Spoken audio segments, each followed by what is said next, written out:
Bismillah, Assalamualaikum warahmatullahi wabarakatuh. Perkenalkan, nama saya Gesa Parawan Saputra, Stambuk A4212017, kelas B PJKR. Makhluk hidup dan ekosistem alami. Pengertian ekosistem. Ekosistem adalah suatu sistem ekologi yang terbentuk oleh hubungan timbal balik antara makhluk hidup dengan lingkungannya. Ekosistem bisa dikatakan juga suatu tatanan kesatuan secara utuh dan menyeluruh antar segenap unsur lingkungan hidup yang saling mempengaruhi.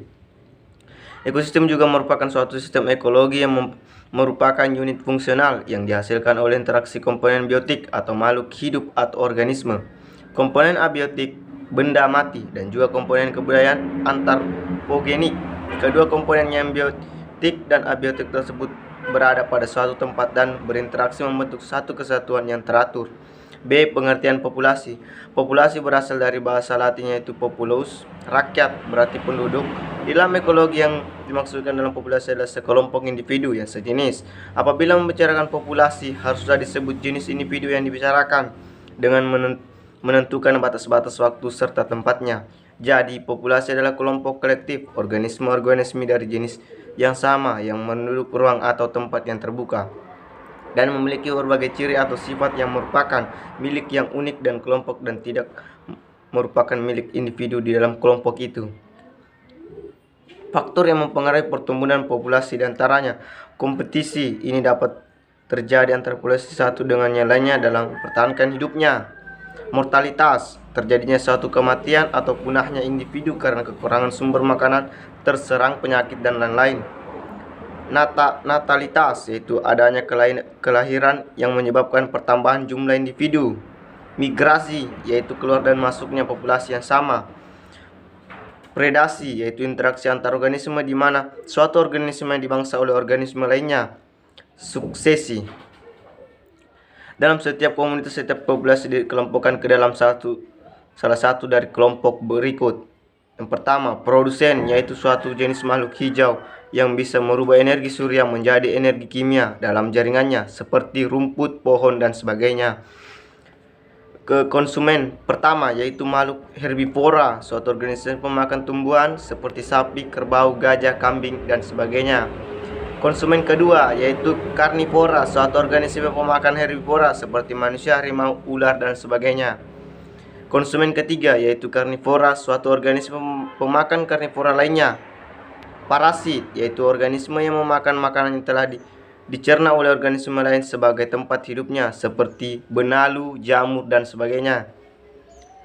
Pemakan bangkai, organisme yang hidup dari kotoran hewan atau tumbuhan yang sudah membusuk. Pengurai, yaitu mikroba yang menguraikan organisme atau sampah organik menjadi zat kimia atau energi ke lingkungan dan dapat diserap kembali oleh makhluk hidup. Dalam suatu ekosistem yang dapat berdiri sendiri harus terdapat 1. Sumber energi serta sistem kehidupan yang mengolah energi untuk kebutuhan komponen-komponen dalam kehidupan.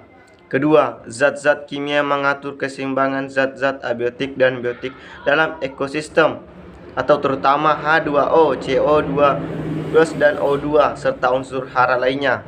Bentuk-bentuk ekosistem alami yaitu ekosistem darat, ekosistem perairan.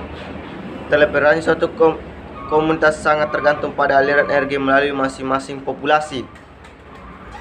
Rantai makanan, jaring makanan, piramida makanan. Pada habitat darat dikenal istilah bioma, yaitu daerah habitat yang meliputi skala yang luas. Yang pertama, bioma gurun dan setengah gurun. Banyak ditemukan di Amerika Utara, Afrika Utara, Australia, dan Asia Barat. Kedua, bioma padang rumput, membentang mulai dari daerah tropis sampai dengan daerah beriklim sedang seperti Hungaria, Rusia Selatan, Asia Tengah, Amerika Selatan, Australia. Ketiga, bioma sabana adalah padang rumput dengan dikelilingi oleh gerombolan pepohonan berdasarkan jenis tumbuhan yang menyusun. Sabana dibedakan menjadi dua, yaitu sabana murni dan sabana campuran.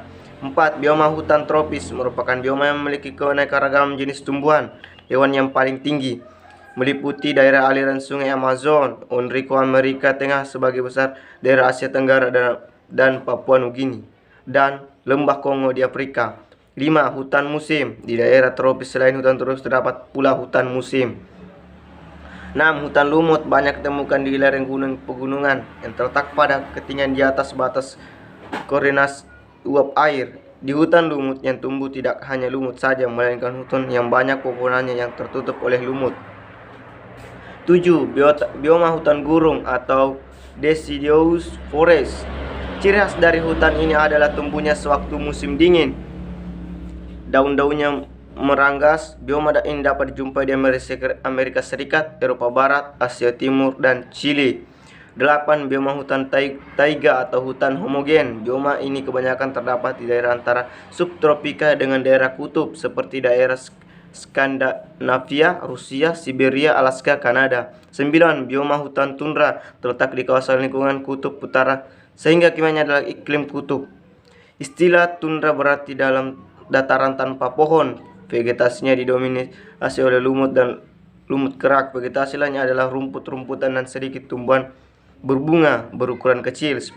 Hutan bakau atau mangrove banyak ditemukan di sepanjang pantai yang landai di daerah tropik dan subtropik. Tumbuhnya dominan adalah pohon bakau sehingga nama adalah hutan bakau. Selain pohon bakau ditemukan pula pohon kayu api atau Avicennia dan pohon bogem atau Burguera.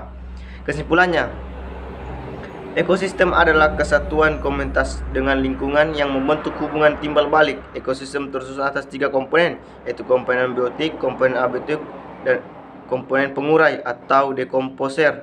Komponen biotik adalah komponen ekosistem yang hidup yang terdiri dari makhluk hidup yang meliputi tumbuhan, hewan, dan manusia. Komponen abiotik adalah komponen ekosistem yang tak hidup yang meliputi tanah, air, udara, cahaya matahari, suhu atau temperatur, mineral, dan gas. Komponen pengurai atau dekomposer. 1. Setiap makhluk hidup membutuhkan lingkungan yang sehat sebagai tempat tinggal. Oleh karena itu, kita harus menjaga kebersihan tempat lingkungan terutama di sekitar tempat tinggal kita. Kedua, jaga